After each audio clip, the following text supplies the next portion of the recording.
الحمد لله رب العالمين والصلاة والسلام على سيد الأنبياء والمرسلين نبينا محمد وعلى آله وصحبه أجمعين أما بعد يقول الله عز وجل ولما رأى المؤمنون الأحزاب قالوا هذا ما وعدنا الله ورسوله وصدق الله ورسوله وما زادهم إلا إيمانا وتسليما. Allah subhanahu wa ta'ala says in this verse, when the believers saw the joint forces, they said, this is what Allah and His Messenger promised us. The promise of Allah and His Messenger is true, and this only served to increase their faith and submission to Allah subhanahu wa ta'ala. And the reason that we mentioned this verse is that I know, and I'm sure you hear and see, that we are making all of this effort. And we're seeing all of this strife. And we're seeing all of this contention. And we're seeing all of this sadness. And there are brothers who are protesting. There are brothers who are signing the petitions. There are brothers who are meeting our representatives. There are brothers who are voting in different spaces and different places. And there are people from the Minbar who are speaking up. But our Muslim brothers and sisters are still being genocided. They're still being killed. They're still suffering. And many of us, rightfully so, are upset. And we feel like we're not seeing the fruits of the efforts that we're putting forward. But I want to shift that perspective just a little bit. Allah subhanahu wa ta'ala, He wants us to make an effort. He Azza wa Jal wants us to put forward our best. And as for the result, that is completely up to Him Azza wa Jal. He tells us, إِنَّ هَذَا كَانَ لَكُمْ جَزَاءً وَكَانَ سَعْيُكُمْ مَشْكُورًا, that this is your reward, your effort will be appreciated. He says your effort will be appreciated. He didn't say what actually happened. He didn't say your success. He didn't say the results.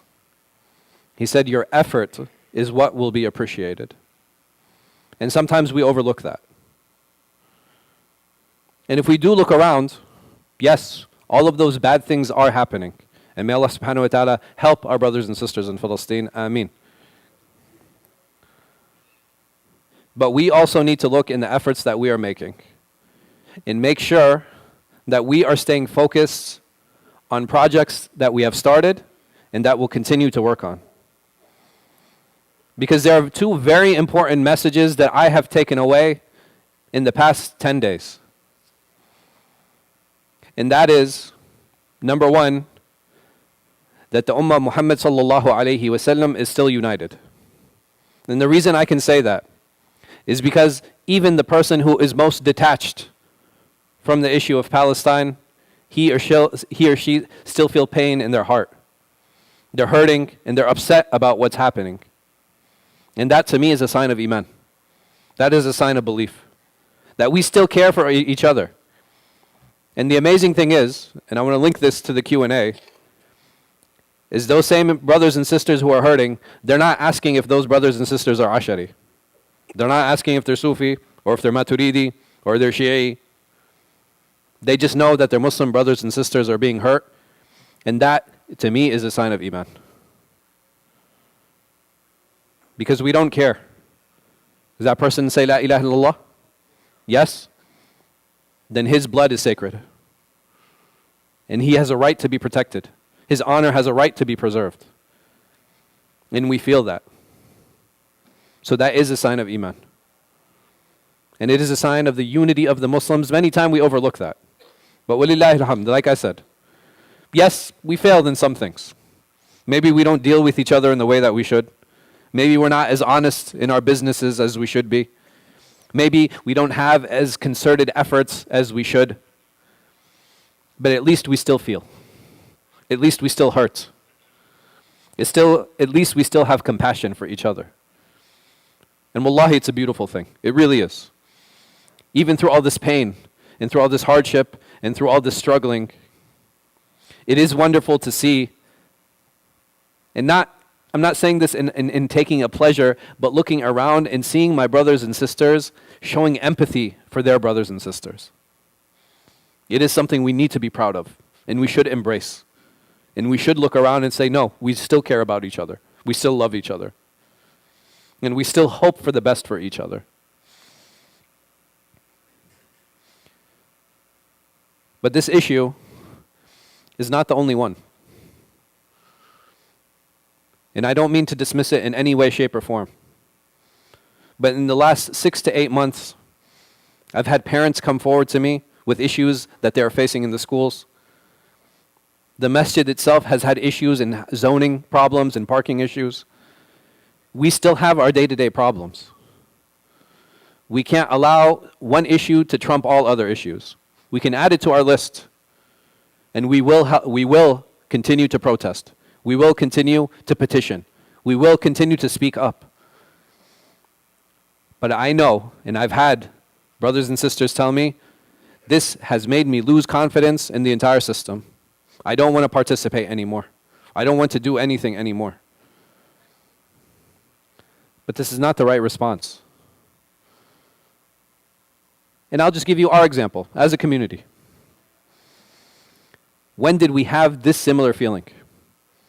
Of feeling displaced, of not feeling part of society, of being called terrorists. This is not the first time. It happened right after 9/11. That immediately the target was put on all of our backs. And at that time, I started hearing questions I never thought I would imagine. I'm scared to go to Jummah. Sisters, I'm scared to wear my hijab. But after this issue in Palestine, after what we saw, they started calling us terrorists again, but the response was totally different. It's almost like we earned our stripes. No, we've done this before. You guys have called us terrorists before, and it only made the Muslims stronger. It's amazing if you look at the mainstream media and the narrative that they're portraying, and that anybody who shows any empathy or support for the Palestinian cause is now a terrorist. And how did the Muslims respond? They started wearing Palestinian flags. They started changing their profile pictures. They started going out and demonstrating harder than they did before. It really is an amazing response. You would think that after that fear, that's a normal response, right? When somebody is afraid, they tend to shy away. And this is the first time I've seen Muslims become more aggressive. And I'm so proud of the community. I really am. I would never imagine a time would come where we're being attacked and we'd have no problem in responding immediately. My heart beamed when I saw Muslims take stand. I was so happy. I said that fear and that defensiveness, it's gone now. Because now we know and we've learned that when we stand on the truth, that the victory comes from Allah subhanahu wa ta'ala. And this is what the companions were upon. They were less in number, sometimes ill-equipped, but they still stood by the Messenger sallallahu alayhi wasallam. They still fought. And Allah subhanahu wa ta'ala gave them victory. And the first time this happened, and the first time we were called terrorists, we created relief organizations. We opened soup kitchens. We created dental clinics. We created free clinics. We served society better than we did before. And walillahi alhamd, the response this time is even better. Because that time we did all those things and we were defensive. Now we're actually pushing forward. And just Al-Hijrah, I'm not talking about all the other organizations, may Allah subhanahu wa ta'ala bless them all, CARE, Islamic Relief, Mercy USA, etc. All of them, they're doing good work, walillahi alhamd. But we've managed to open up more branches, to purchase more land, to open more clinics, to offer more services, to partner with refugee resettlement services, The work is just growing, and it's growing exponentially. Why? Because wherever the Muslim goes, he brings khair. That wherever the Muslim goes, he brings good. And I can, after just the small experiences that I'm sure many of us had, I can say that with pride. And I can say that with honor. Yes, we might not park the best way. And yes, we might walk over other people's grass. And yes, we might cut people off when we're coming to sit down to pray. But we can still work on those things. But as our community and societal contributions go, we should be proud of the things that we've done, and we should be proud of our responses, and we should be proud of our Muslim brothers and sisters. وأقول قولي هذا واستغفر الله لي ولكم لسائر المسلمين من كل ذنب وخطيئة إنه هو الغفور الرحيم.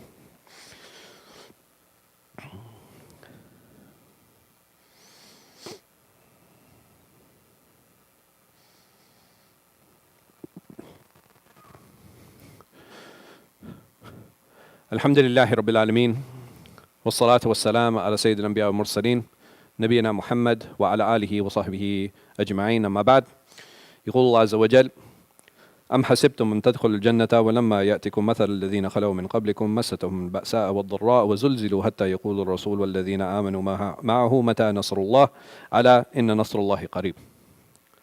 Allah subhanahu wa ta'ala tells us, do you suppose that you will enter paradise without first having suffered like those before you?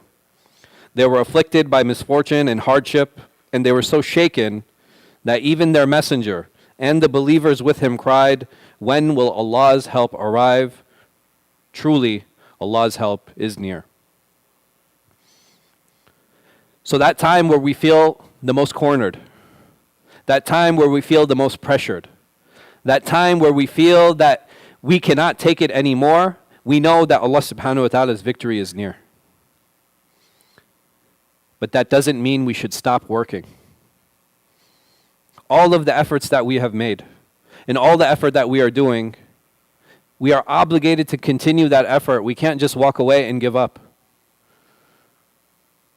All the brothers and sisters in the past years who have made all of these connections, who have worked with other politicians, we might not agree with everything that they say. We might even be angry at some of the responses that they've had. But we still need to work with them on our school issues. We still need to work with them on our zoning issues. We still need to work with them on our housing issues. We still need to work on them with our police issues. We can't just walk away because we're angry at one issue. There are still issues that we as families, as individuals, as a community will continue to face. We can't just walk away. And I understand and I know everybody's contribution is going to be different. And I know I'm one of those people whose heart does bleed and is upset and sad about the genocide that's happening in Palestine. But there are other brothers and sisters out there who have been suffering. Our brothers in Yemen, our brothers in Kashmir, they've been on a media blackout for years now. And I'm not saying this because, again, I want to dismiss it. But Muslim causes will always remain Muslim causes. We can't forget that. And we need to continue working. We need to continue putting effort, and we need to continue contributing. In general, alhamdulillah, like I said, we've been doing a good job. But now we need to step it up. Now we need to contribute even more. Now we need to work even harder. Because Allah subhanahu wa ta'ala has instilled this courage in us. Maybe we didn't have as much before, but I definitely do see more now. But with better characteristics comes more responsibility. And we are in that state and we are in that position to be more responsible. And it might not sound romantic, and it might not sound as a solution, but we do have to reach out to these representatives. And I encourage all of you to vote. Someone might say, well, who do I vote for? Walillah alhamd. There is a Muslim chamber that is endorsing candidates. They're interviewing these candidates, asking them what they're going to do for the community. See who they're endorsing. Talk to them. Again, there are different ways that we can contribute. we all need to ask ourselves, and I need to ask myself, how do I plan on contributing? Because like I said, we have families, we have friends, we have community, and we have the larger society. What is it that I want to do? What legacy do I want to leave behind? I ask Allah subhanahu wa ta'ala to give us tawfiq. I ask Him Azza wa Jal to have mercy on all of our brothers and sisters in Palestine who have passed, who have been killed, and who have been martyred. I ask Him Azza wa Jal to have mercy on all of the Muslims who have passed. I ask Him Azza wa Jal to give shifa, to give healing to all of those who are ill. I ask Him Azza wa Jal to help all of those who are in any type of financial hardship out of that hardship. And I ask Him Azza wa Jal to help those who are in debt out of that debt, and to gather us up in His paradise and allow us to meet the beloved Messenger Muhammad sallallahu alayhi wa sallam at His hold. وأقم الصلاة.